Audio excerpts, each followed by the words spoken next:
જય શ્રી કૃષ્ણ મિત્રો, આજે આપણે બનાવવાના છીએ ફ્રેન્કી માટે મેં ફ્રેન્કીનો મસાલો લીધો છે. આ ફ્રેન્કીનો મસાલો છે અને આપણે ઓલરેડી બટાકા બાફીને રેડી કરી રાખ્યા છે. તમે જોઈ રહ્યા છો કે આપણે બટાકા બાફીને રેડી કરી દીધા છે. હવે આપણે એક તવી લઈ લીધી છે, એની અંદર તેલ એડ કરીશું.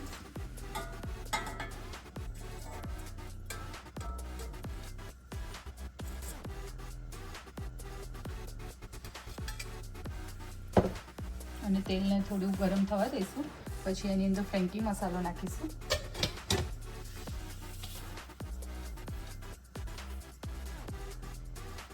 આપણું તેલ ગરમ થઈ રહ્યું છે. હવે આપણે એની અંદર ફ્રેન્કી મસાલો એડ કરીશું.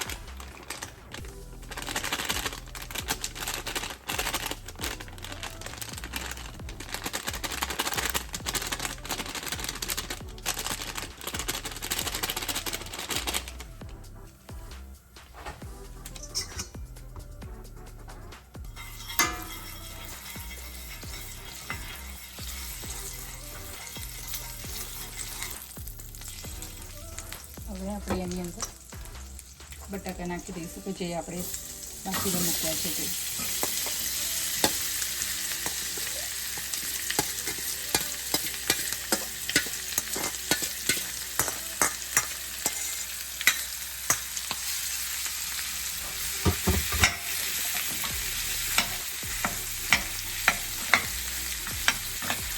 અને તે જેને રાખીશું કે તેથી આપણો મસાલો જે નાખેલો છે એ બળી ના જાય.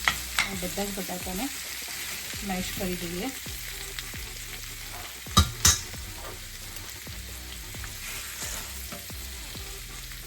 આવી રીતે બધા જ બટાકાને મેશ કરી દેવાના છે.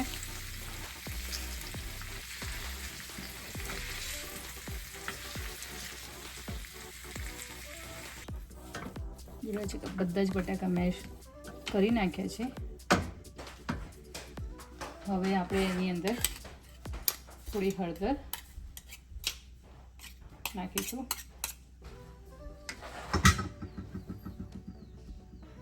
થોડી હળદર નાખી હવે લાલ મરચું એટલે કે સૂકું મરચું નાખીશું એની અંદર. આપણે જે રીતે તમારે તીખું ખાવું હોય એ રીતે. હવે આપણે મસાલામાં ઓલરેડી મીઠું ને બધું હોય છે એટલે આપણે થોડા પ્રમાણમાં મીઠું એડ કરીશું અને થોડો ગરમ મસાલો એડ કરીશું અંદર.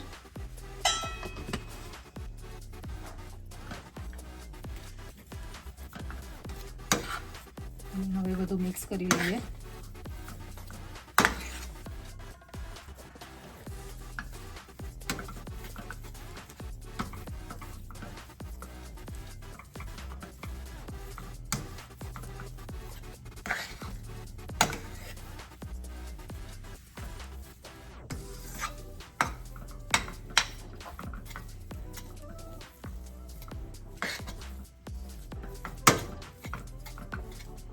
તમારે આની અંદર ચીલી ફ્લેક્સ નાખવા હોય તો તમે નાખી શકો છો. મેં નથી નાખ્યા. તમે જોઈ રહ્યા છો કે મિક્સ થઈ ગયું છે બધું જ. હવે એને થોડી વાર ઠંડુ થવા દઈશું.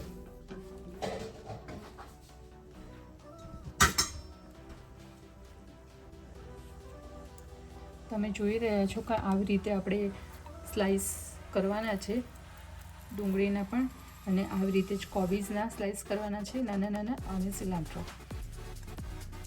આ રીતે કરી અને બધું જ મિક્સ કરવાનું. બધું જ એને અલગ અલગ કરી દઈએ.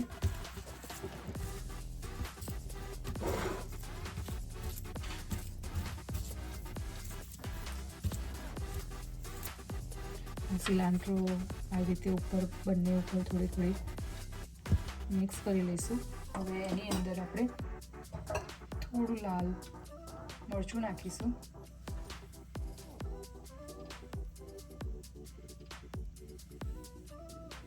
આવી જ રીતે કોબીજમાં પણ થોડું લાલ મરચું નાખીશું. અને થોડું ધાણા જીરું નાખીશું.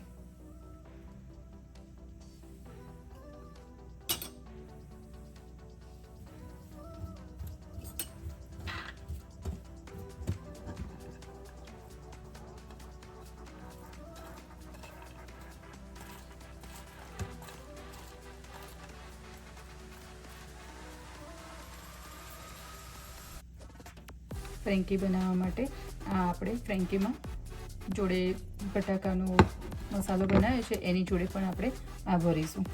જો કેટલું મસ્ત લાગે છે આ પણ.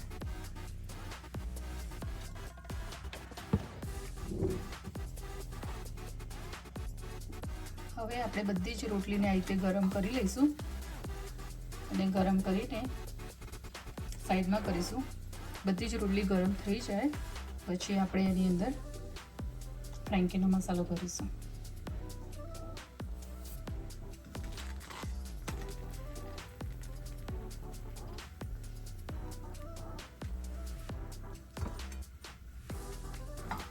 આ રોટલી છે એ ઘઉં અને મેદો મિક્સ કરીને બનાવેલી છે.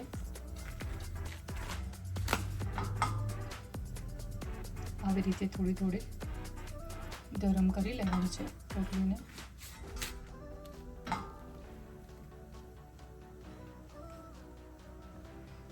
હવે આપણે બીજી રોટલીને ગરમ કરવા મૂકી દઈએ. હું રોટલી બહારથી જ લાવું છું, ઘરે નથી બનાવતી.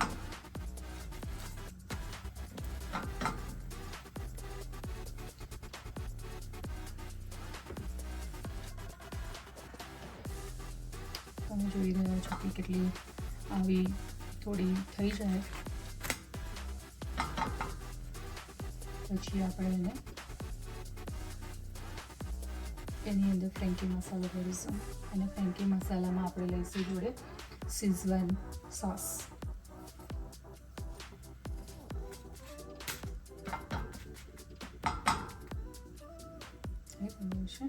હવે આપણે ફ્રેન્કી મસાલો ભરીશું.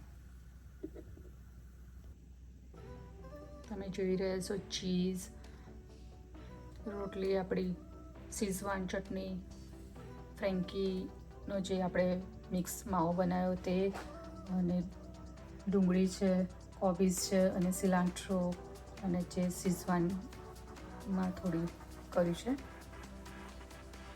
હવે આપણે બનાવીએ ફ્રેન્કી. ફ્રેન્કી ભરવા માટે પહેલે આપણે શેઝવાન સોસ લગાવીશું.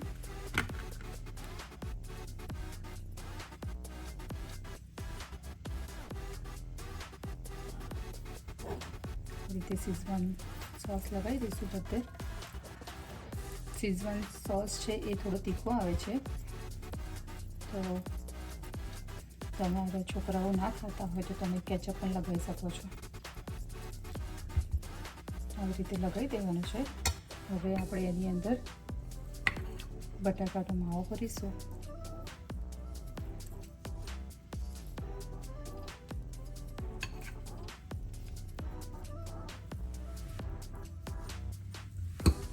હવે આપણે એની અંદર કોબીઝ,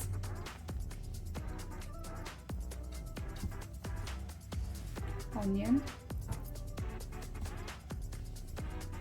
હવે એની અંદર ચીઝ એડ કરીશું.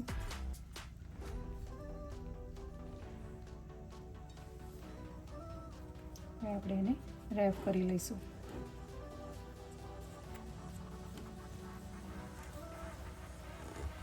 આવી જ રીતે રેપ કરવાની રહેશે. અને હવે સાઈડમાં કરી લઈએ. આવી રીતે બીજી પણ બનાવીએ આપણે.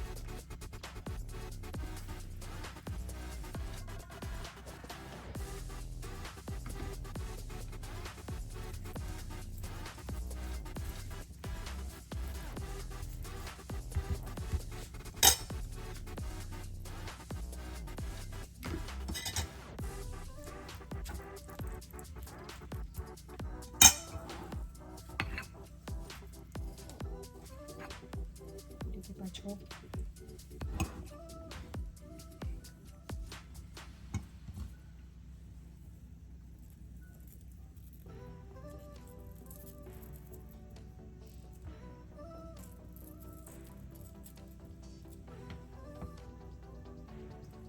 ચીઝ નાખીશું અને ટેપ કરી લઈશું.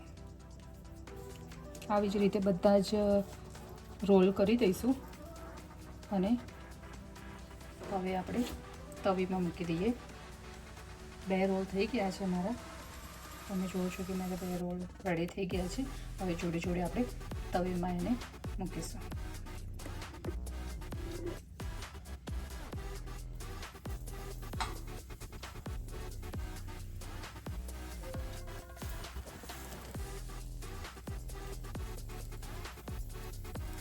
હવે આપણે એની ઉપર તેલ લગાવીશું. તમારે તેલ યુઝ ના કરવું હોય તો તમે ઘી પણ યુઝ કરી શકો છો. આવી જ રીતે બધી જ બાજુ આપણે તેલ લગાવી દઈશું.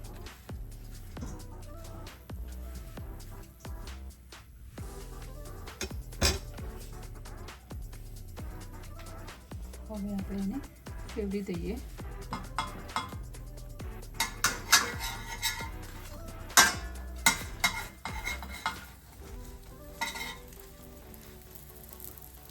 અને એને બીજી બાજુ પણ તેલ લગાવી દઈશું.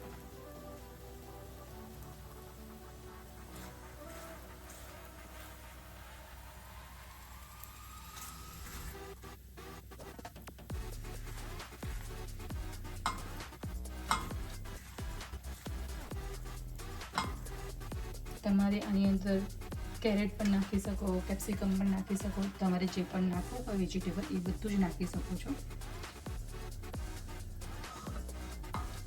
તમારા ઘરમાં જે અવેલેબલ હોય એ બધી જ વસ્તુ તમે યુઝ કરી શકો છો ફ્રેન્કી બનાવવા માટે.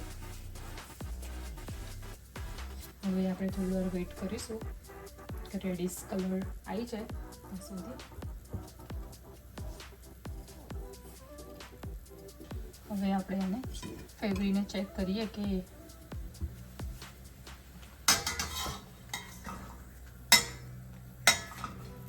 તમે જોઈ રહ્યા છો કેટલો મસ્ત ક્રિસ્પી થઈ ગઈ છે.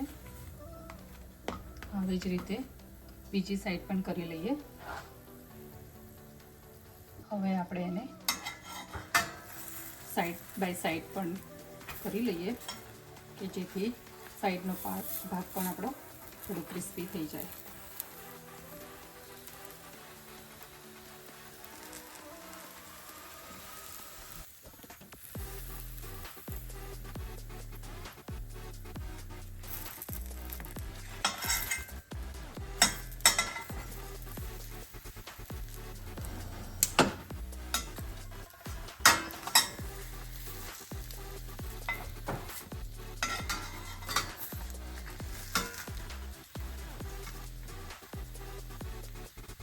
તમે જોઈ રહ્યા છો કે મસ્ત બધી જ બાજુથી આપણી ફ્રેન્કી થઈ ગઈ છે.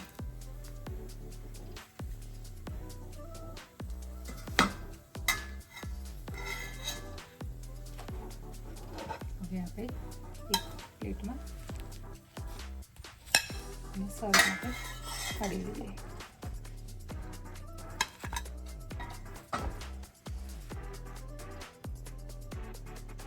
તમે જોઈ રહ્યા છો કેટલી મસ્ત આપણી ફ્રેન્કી બનીને રેડી થઈ ગઈ છે.